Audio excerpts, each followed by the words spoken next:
Good evening and welcome once again everybody to the Safari Guide of the Year 2025, where we find ourselves once again at the beautiful Kariega Private Game Reserve. We have the cold promise down here.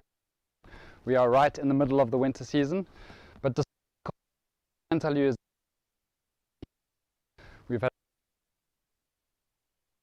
morning sessions have been filled with game drives, with bushwalks, with photographic guided experiences, and the contestants have been very, very busy indeed. Before I get on to that, I would just like to welcome some new arrivals that we have joining us this evening. So we have Thailand from Tourism Update, and also Merelda from WISE, which is Women in Safari Excellence, one of our sponsors for this year's competition. So welcome, and we really look forward to having you here with us for the next couple of days.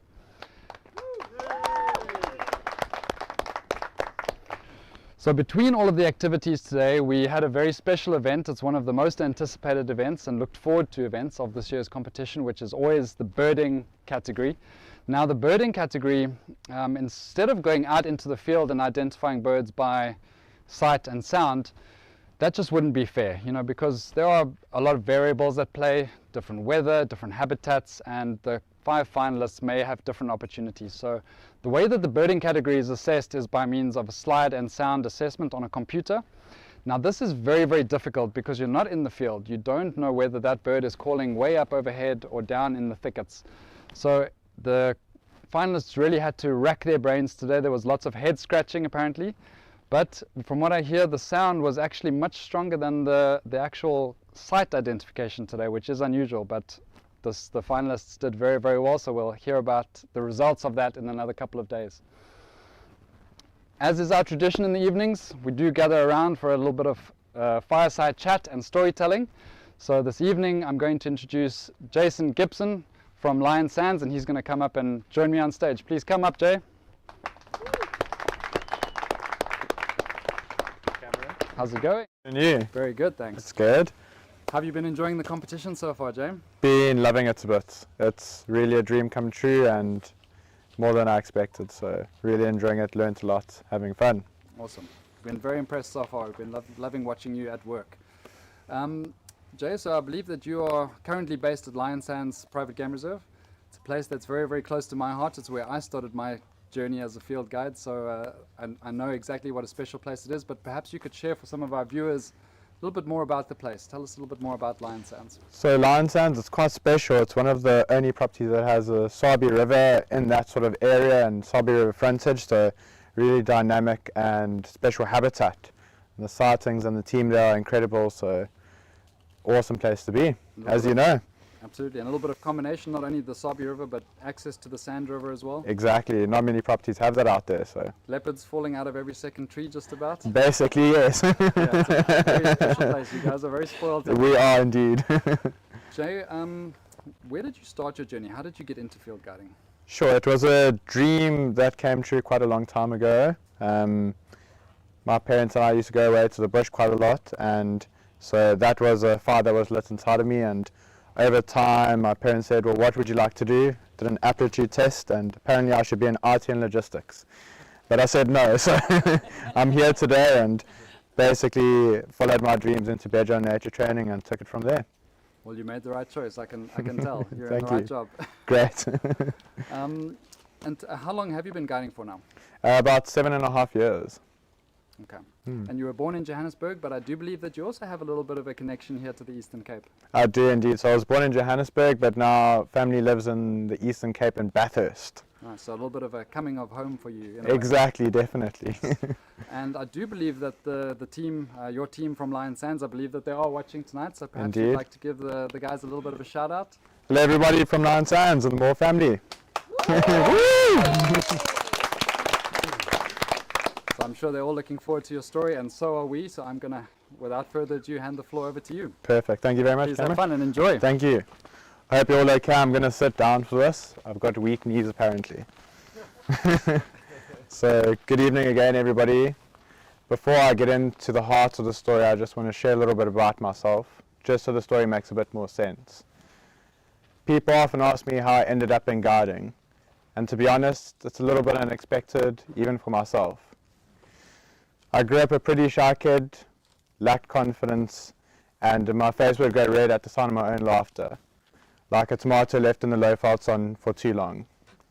And if any of you have spent any time, some of you saw it on the vehicle yesterday, it still goes red. I've just learned to deal with it. So for me, guiding was a perfect escape. I mean, could be out in the bush, in a Land Cruiser with animals, just me and the animals, not many people. But as most of you know, guiding is very different. It's a lot to do with people. And somewhere along that way, I began to love that part of it. The storytelling, the sharing experiences, and seeing the look on somebody's face when they hear a lion call for the first time, or see an elephant dust bathing. It's truly something special. And that shift did something for me. Slowly but surely, my confidence started to build over time. Kind of like reading tracks in shifting sand. So the story I want to tell you tonight was a pivotal moment for me in my career. It was the one that lit the fire. It was my sort of line in the sand. This really happened during my Trails Guide journey. It's a process that tests not only your knowledge, but also your mindset, to when control slips through your fingers, who you really are. It was a sun-splashed afternoon in the winter in the Eastern Cape. I just dropped off guests, a bit of a ritual in itself, as some of you would know. And through the dust came a familiar face. In this case, it was Ryan. Ryan was a very close friend of mine. He was also my colleague at the time. He was my mentor, assessor, and more reason than I can count, the voice of reason in the field. That afternoon, we met not to work, but to walk. No agenda or pressure, just two friends stretching their legs and sharing some bush gossip. Now, Ryan had seen me stumble through awkward beginnings in guiding life. And through patience or stubbornness, I'm not quite sure which one still, he had stuck with me. We had spent countless hours together, some exhilarating and others excruciating for both of us. This afternoon he was trying to get me to buy a fishing kayak so we could go fishing together in the ocean. And after a little bit of back and forth and a few tales of monstrous fish and a little bit of close encounters, we set off on foot on Amakala Flats. Now, for those of you that don't know, Amakala Flats is this huge open area. And to the north, you've got this really dry Noordsveld, the kind that only stands up to your waistline. A place that's taught many people the importance of a good plan. And to the south, really dense, thick tangle of acacias with a drainage line on the end. So off we set across Amakala Flats, sun on our back, with those beautiful soft lights that we're seeing at the moment here at Kariega. And as we were walking, we spotted two animals on the horizon. There was an elephant bull and a black rhino. Now, all trails guides out here know, just walking one of those animals isn't an easy feat. But two at the same time was a masterclass waiting to unfold. And this was when Ryan asked the question that would shape the day. He said to me, "What's your plan?" Now, in an earlier guiding career, I would have looked to people like Ryan and some of you in the crowd who were my mentors and looked for reassurance. Every step, every route, I would second guess myself. But this day, something felt very different. I outlined my plan, kept it neat and tidy and simple, and then Ryan gave me the look and said the words that meant more to me than he probably knew. He said, "Let's go have some fun." And with this, we set off. We slowly went down towards the deep tangle of acacias, looping around, getting the wind in our favor. And we passed by this little pathway that led into the acacias. And I pointed out this. It was my escape route.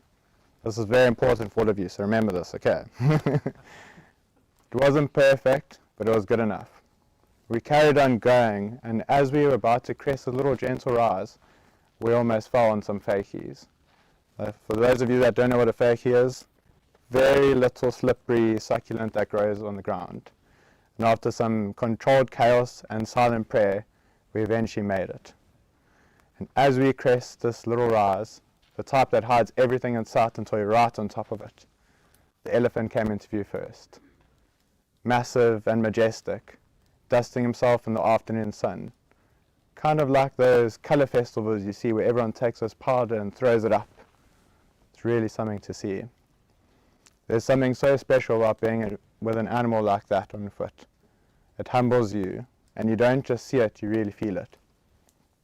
But then the real test came. The black rhino was gone. We looked everywhere, every bush, every corner, nook and cranny, and it was gone. Or not where I expected it to be. We looked off to the right, and that's when we spotted it. Two little ears twitching like this, and a horn emerging out of an acacia. This moment for me was pretty special. For somebody that had struggled so much in the early beginnings, it was the first time I had planned to walk, executed it, every step, every route, every choice by myself. It was a kind of revelation, and it almost felt like the bush was nodding back at me and saying, "You're slowly starting to learn." Those 20 minutes in the golden light of the afternoon was something truly special, and I don't think I'll ever forget it. And just when we thought the moment I'd reached this pinnacle, the bush offered us another gift. We repositioned slightly to get a little bit of a different angle, and that's when we saw it. Underneath the mother of the black rhino was a calf suckling from its mother. I don't know how many of you have witnessed this on foot, but there's no words I can describe it, except for probably scintillating. We sat there and watched as long as we could, until the light was slowly starting to die, and it went from a blue sky into an orange sky, and we knew we had to move on. We reluctantly left, hearts full and satisfied. We slowly moved back the way we had come in, controlled and carefully, slowly turning back to have a last gaze at the animals. Elephant had moved off towards to drink some water, and the mother and the black rhino calf now stood side by side, soaking up the afternoon sun. And I can't tell you how much it was beautiful. Golden sheets across the landscape, and these long casting shadows that only occur down this side of the world. And that's when the curiosity came.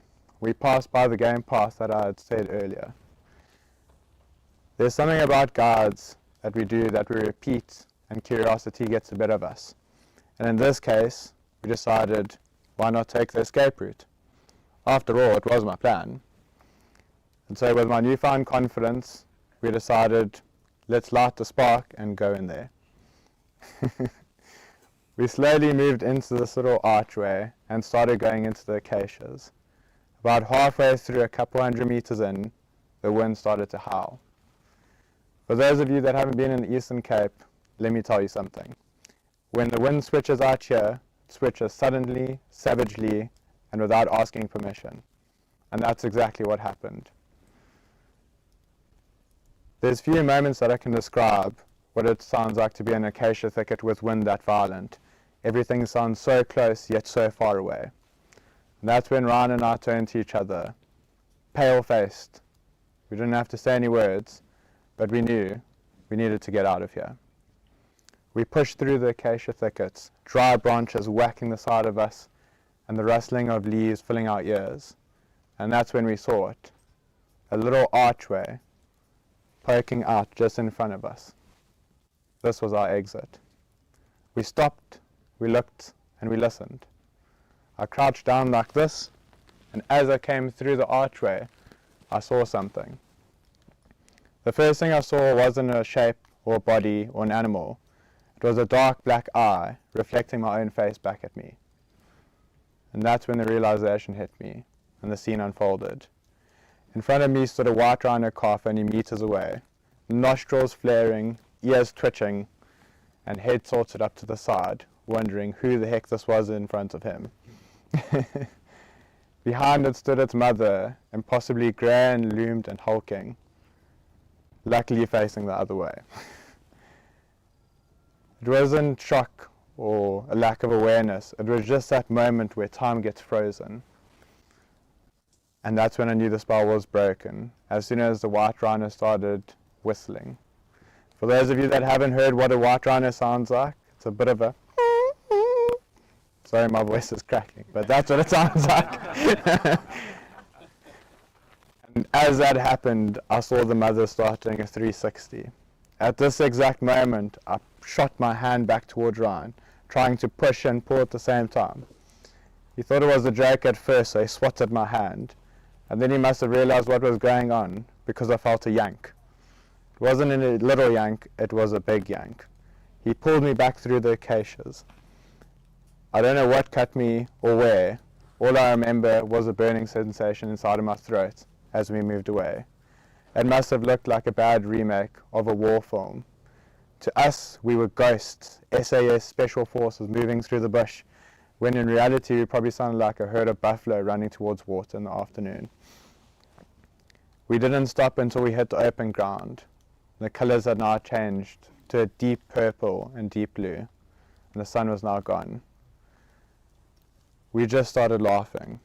When you come that close to a serious situation, you get out alive. It's something you can't really explain unless you've been in the situation. We walked back to the vehicle, adrenaline still pumping. Got back into the car after a while and started driving. There was silence in the car for a while. And as we rounded a bend, Ryan spoke first. He said, "Well, that is something." I nodded back at him. Words felt pretty unnecessary at this stage. But something had changed for me. You see, I realized on that day that being out in the bush, it's about who you are when control slips through your fingers. When push comes to shove, what your decisions are. For somebody that had grown up shy and read at the sound of their own laughter, it was a truly amazing day. In a Trails Guide logbook that all of us guides carry out here, that we document our walks in, there's a little section there titled Lessons I've Learned Today. And I've always enjoyed that section. I've even started applying it to my own life and highlights of the day as well. Here are a few from that day for me. Always have a plan B, but maybe have a plan C and D. Acacia thorns do not negotiate. Trust your instinct, but leave room for humility. And confidence is like a wave. It goes up and down, but even in rough seas, eventually it gets flat. Those moments that were out in the bush, they were very special to me. And for everyone out there, I'd like to give you a message.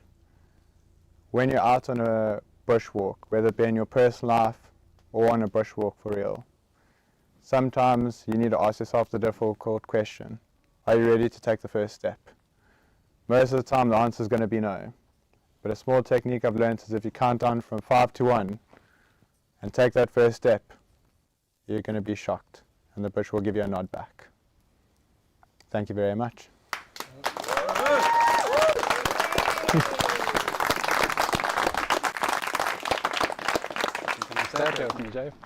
Thank you so much, Jay. That was a beautiful insight into the early days in your guiding career, and I'm sure that will inspire many a young guide to look into this as a profession. Folks, so we are not going to waste too much time tonight. We're going to keep it short and sweet because we have a very tough event tomorrow morning. We are going to be doing some track and sign, and the 5 finalists do need to have sharp eyes to examine all of those little tracks. We're going to be looking at everything from the big animals, lions, elephants, rhinos, right down to the little things like mongooses, squirrels, hornbills. It's a full spectrum, and the guides are going to need to have their wits about them tomorrow. Please don't forget that we are streaming our Fireside sessions live on our YouTube channel, and you can find that on the Safari Guide of the Year Instagram and Facebook pages. So without further ado, I'm going to bid you all a good evening, and we'll see you again tomorrow.